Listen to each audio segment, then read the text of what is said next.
हम पहले डिस्कस कर चुके हैं मटेरियल के लिए, टैंक के जो मटेरियल फैब्रिकेशन के पार्ट्स जो लगते हैं उसका। अब हम जो ट्रांसफार्मर का जो मेन टैंक है उसमें क्या क्या पार्ट्स हैं और हम मटेरियल को कहाँ कहाँ यूज ले रहे हैं वो हम बता रहे हैं आपको। सबसे पहले तो ये देखिए पार्ट्स ऑफ ट्रांसफार्मर। इसमें से सबसे पहला पार्ट आ गया, सबसे ऊपर से हम नीचे आएंगे तो सबसे पहले आ गया कंजरेटर।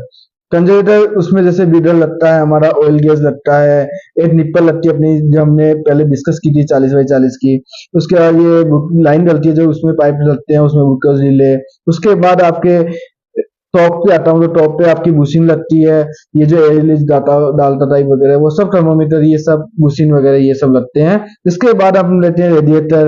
रेडिएटर के बाद में ये आपका इसके टैंक के अंदर ऑयल और कोर रहती है और वाइंडिंग रहती है। अब मेन टैंक में जैसे यहाँ पे आपका अर्थिंग पैड और जैकिन लगते हैं। तो ये सब आप धीरे धीरे बता रहा हूँ। सबसे पहले लेता हूँ कंजक्टर। कंजक्टर में जैसे आपका निप्पल आ गई, ये निप्पल है आपकी, और ये निप्पल आपका जो देख रहे हो ये आपकी ये टॉप पे, ये देखिए इस जगह पे लगी हुई है ये निप्पल।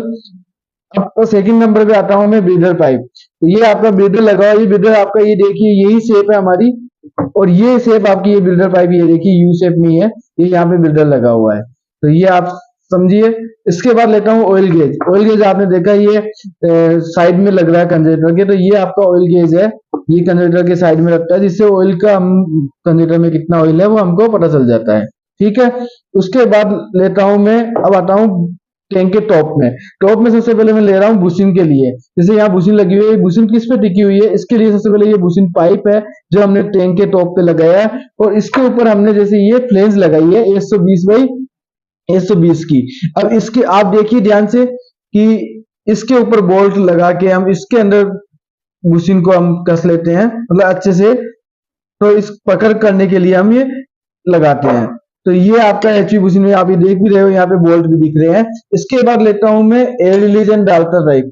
ये आपका एयर रिलीज एंड डाल्टर ड्राइव है जो स्पेशल कवर पे लगता है।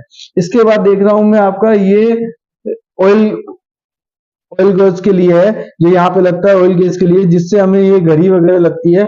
इसमें ये है आपका ये निप्पल पाइप। अब जैसे ये निप्पल पाइप है, इसको हमें वेल्ड करके ये इनसाइड रहेगा, ये यूं लगेगा आपके ऊपर, ये रहेगा जिसके ऊपर हम ये कस सकते हैं थर्मोमीटर। ये आप देख भी रहे हैं यहाँ पे ये थर्मोमीटर है। ये थर्मोमीटर कसने के लिए ये निप्पल अंदर अंदर रहेगी इतनी, और ये केवल ऊपर टॉप में थर्मोमीटर कसने के लिए है। अब मेन पार्ट ये हो गए। इसके बाद लेता हूं मैं आपका जैसे यहाँ पे आपका लिफ्टिन का है, ये लिफ्टिन के लिए है। इसके बाद ये आप देख रहे हो यहाँ पे एक वाल लगा हुआ है, और ये वाल इसी फ्लेंज के थ्रू लगता है। ये आपका 120 की फ्लेंज है जिसका डाया 120 है, और ये फ्लेंज पाइप के थ्रू हम लगाते हैं कंजरेटर टैंक पे, और इसके थ्रू आपका ये वाल लगता है।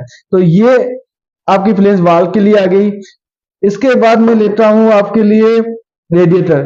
अब ये रेडिएटर जैसे ये रेडिएटर, ये आप देखिए यहाँ पे रेडिएटर लगे हुए भी हैं। तो ये रेडिएटर लगने के लिए ये पाइप है, और ये आपकी रेडिएटर के लिए ये फ्लेंज है। आप वो ध्यान से देखिए, ये देखिए ये टैंक के सीरीज में ऐसे ही लगे हुए हैं, ये आपको दिख भी रहे हैं। यहाँ पे देखिए ये टैंक पे लगा हुआ रेडिएटर है। तो ये लगाने के लिए ये अटैचेबल टाइप के रेडिएटर लगे हुए इसमें, ये डिटेचेबल में लगाने के लिए हम ये यूज लेते हैं। ठीक है। इसके बाद आपका अर्थिंग पट्टी आ गई। ये अर्थिंग पट्टी जो है हमारे इस जगह पे जैसे कॉर्नर में लगाते हैं साइड में, तो ये आपकी अर्थिंग पट्टी है जो हम यहाँ पे टैंक पे लगाते हैं। उसके बाद जैकिंग पेड है जो यहाँ नीचे की तरफ लगता है, जो इसमें शायद इसमें दिख नहीं रहा। जैकिंग के लिए हम उसको लिफ्ट करने के लिए जैकिंग पट्टी लगाते हैं।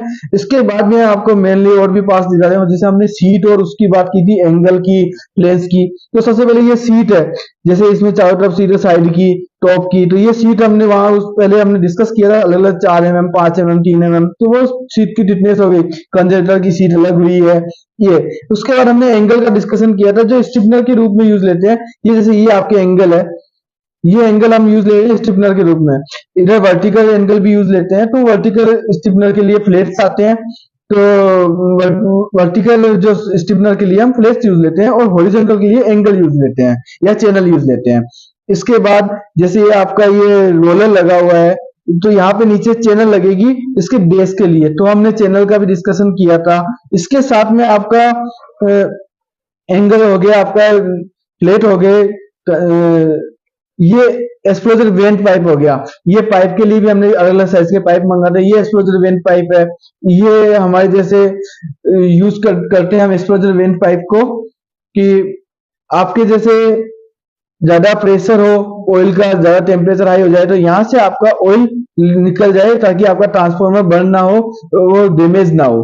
तो इस तरीके से हम अलग अलग पार्ट्स लेते हैं। एक वो हम पीआरवी बताना चाह रहा हूँ। कभी कभार क्या करते हैं कि हम एक्सप्लोजर वेन की जगह हम ये कंजरेटर पे निप्पल के ऊपर वो ढक्कन लगाते हैं, और कभी कभी हम कस्टमर की डिमांड के अकॉर्डिंग, ये आपकी निप्पल है देखिए, इस पे हम ये ढक्कन लगा देते हैं। तो ये है, कुछ बोलते हैं कि नहीं हमको कंजरेटर के ऊपर पीआरवी लगवानी है, तो ये पीआरवी लगाते हैं हम। तो ये पीआरवी जो है ये प्रेशर रिलीज का वर्क करती है। इसको प्रेशर रिलीज वाल्व कहते हैं। ये हम डायरेक्ट भी लगाते हैं, जहां कभी कभार एक्सप्लोजर वेन की जरूरत नहीं होती है, पीआरवी लगा के भी वर्क हो जाता है। इस तरीके से मैंने आपको मेन ट्रांसफार्मर के पार्ट्स के बारे में बताया है। Thank you so much.